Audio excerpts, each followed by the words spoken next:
hayyo abu mbo rasul woni sababu habrugo ɗum aduma bismillah ko an keɗimi bammum coppi holko hesɗi hande e nder majji hande gueɗe kewɗe ene tengti e nder jaydeji men holngel hen gueɗel gotel ngel ɓurɗa teskade so woni le voile de la controverse yonni yeso ko hinere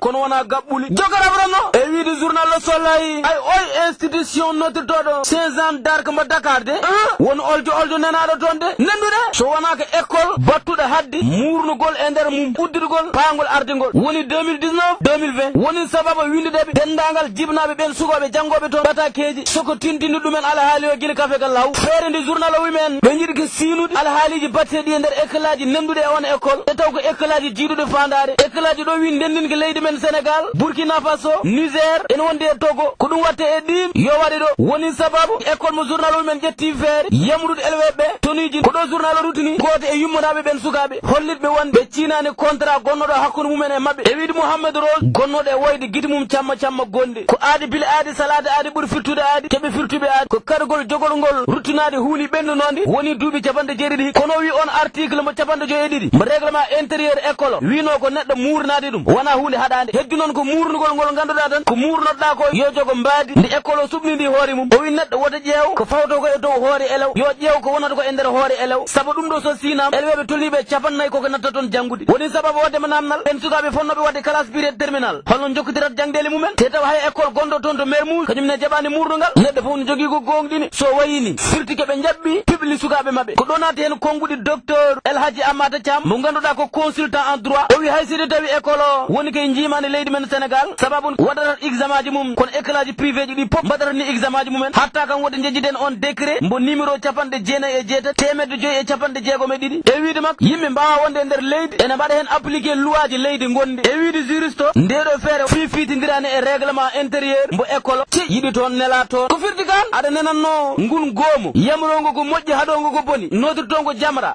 woni sababu ko jamra kolliɗɗo neɗɗo fotani yiddi hadde goɗɗo ko gonɗini sababuni kañum ko gonɗini goto fof won ko gonɗini eɓe ciftora article mo nawgas e nayyi baɗɗo garantie on liberté de culte goto fof no wawi wonde mbo woni o omo siftora kanko jamra huuni wayne ni meeɗi wadde e uddirgol école hitande 2011 toon to collège mo Yacine Thiandoum Grand Yoff elweɓe yonɓe ndiwa toon sababuni tan murnino woni sababu wiidema koko wanno waɗi ONG o yaadani e yo julɓeɓe nattu murnade a woni sababu ko jamra mbo journal 24 heures wimen erima laamu ngu ndo waɗata feere wil lalti contrat refta pop ko hunde ne debbo gerdiɗo ɗum o hollito wonde caggal nde jibnaɓe sukaɓe ɓe nen ɗum ngari to mum kalani ɗum o wi ɗumen yo mbinde ɓataki fewde école hunde ne mbaɗi woni sababu ñalawma hande mo joddo e banggueji ɗiɗɗi saabu kanko yiddima ko fondude ɓesgu leydi Sénégal ngo ha foto rib kalka Jean heeɓi Mouhamadou heɓti hettere holtere e heñere kejjeta e hunduko mbiyene waɗ ɗum ne joni sondo jok haade men ɗojjude ala ka pari mbatten sok e nder journal Le Témoin garɗen adunore men oljo gonɗo hakkude son excellence e syndicaliste uji woto jejjiden ko son excellence mbeɓe gadduno e yeeso mum ñande ɗiɗi lewru me ɓennano ndu goten ngal kaye mum mbiɗo dut goƴali eɓene tawtano hen yo salaire uji amen ɓeyde hunde mawɗo leydi o wino loppet ay oɗo loppet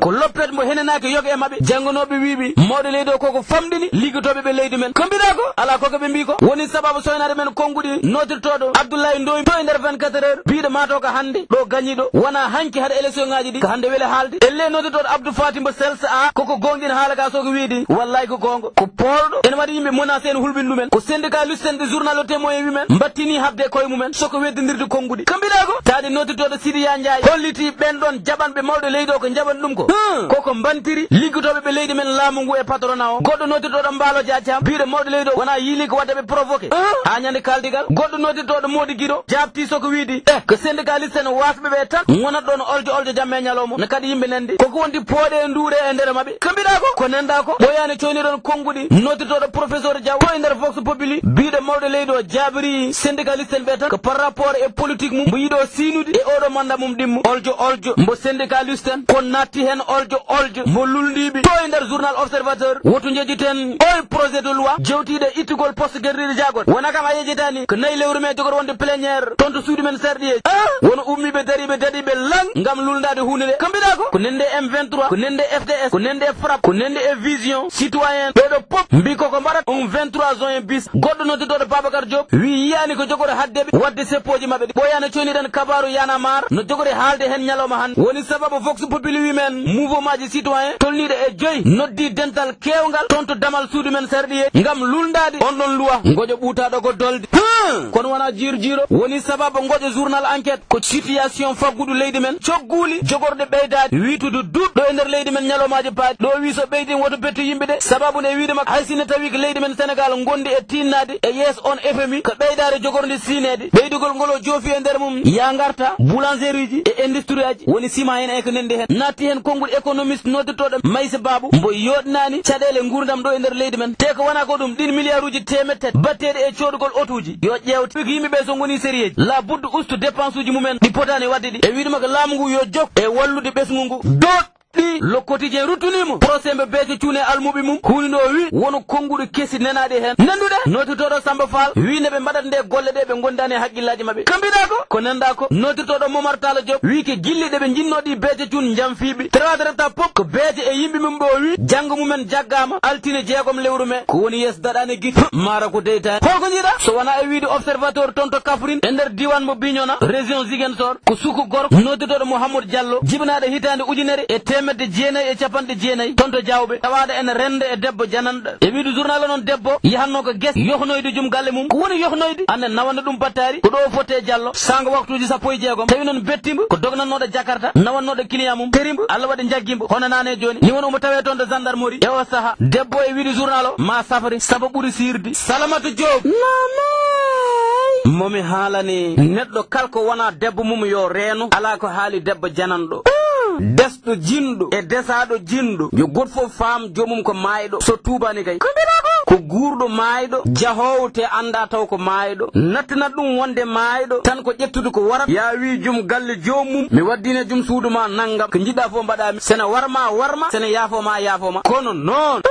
nayi koko jardi laaceje yimɓe koko natti sernude bey e karɗali yimɓeɓe no ñamara zina no ñamarat ni maara e nebam goto fof nana waɗa ko weela kono ma hunde nde wiitu tem ay moƴu nder ɗaɓri no boni e on mo renana awro mum eɗen mooli Allah goto fof yo herso hoore mum siftoro hen jomum no ɓatti mayde mum no ɗaɗol dande mum mi haɗɗo saabu ɓernam nde koko metti yo Allah ede rende amin e ille ɓe radio Teccan mi salmoni mi juri